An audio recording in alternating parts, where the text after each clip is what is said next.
of city cops and first responders. They've made a pretty big difference in a lot of neighborhoods since this whole crazy mess got started. But just like food, water, sanity, and clean underwear, the JTF are a handy resource we just don't got enough of. And you know what they say? Nature abhors a vacuum. And my sources tell me somebody's trying to step into that breach. Somebody military. I'm talking PMC people, private military company types, who get sent into Manhattan to protect the rich folk stuff and found themselves trapped here with the rest of us. So, did they pitch in and play nice? Hell no. These last man battalion Ubatses and their CO, some knucklehead named Bliss, decided Manhattan died and made them king. And since they got guns and the tanks and their shiny uniforms, they're taking their nickel and dime fascist bullshit to the streets. Our streets. And if you're in their territory and don't play by their rules, you're screwed. And by the by, you listen to those loudspeaker trucks that loudmouth Bliss keeps running up and down the streets? It's pretty clear he's thinking bigger than just Manhattan. So, if you see anybody in fatigues and Ninja Turtle gear, you let me know. We got a fire in the line, New York. You stay safe.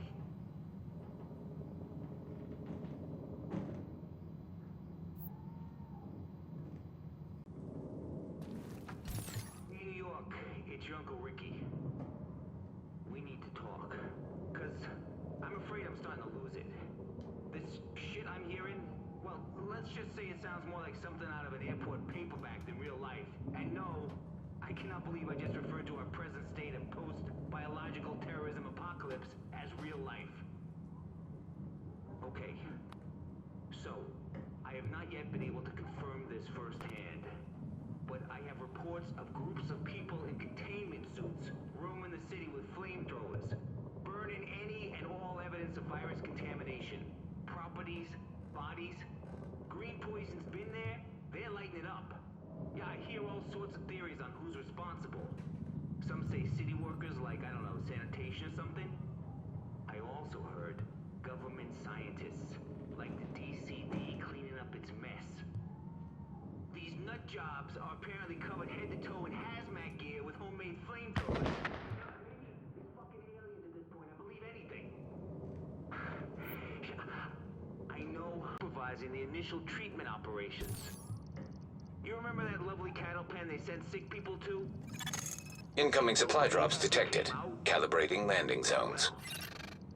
When the shit hit the fan in there, all the agencies bugged out. JTF, National Guard, everybody. And the sleeper agents? Your guess is as good as mine. Now these people were what the directive refers to as the first wave. Why'd they call them the first wave? Because they got a second wave embedded right behind them. That's right, New York. You thought the fun was over, but no. You get a whole new bunch of faceless government overlords to deal with. And the best part is you don't even know who they are. They could be your neighbor, your co-worker, your cousin, your brother-in-law, your fucking grandmother for all I know. Hell, you could be one yourself and not even know it.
feeling real glib at the moment. So I went uptown. Decided to have a look for myself at this dark zone. What I have to report ain't hearsay. I saw it with my own eyes. First off, the wall is still there. It's gotten bigger. There's now concertina wire up on top. In December they were saying it was to keep the sick folks separated from everybody else. Now I think they just don't want anybody to know what's going on inside.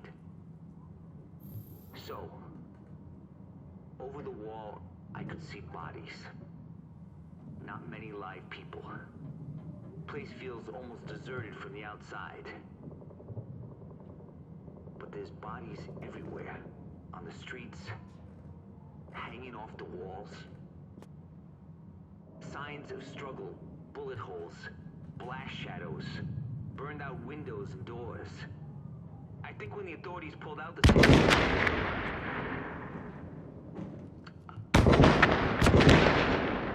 I'm sure they were desperate. It's quiet. I don't mean peaceful. It's anything but that. It's a ghost town, but not empty. Just haunted. It feels like a place that's dead and fucking angry about it. It was some scary shit. New York. What's happened to us?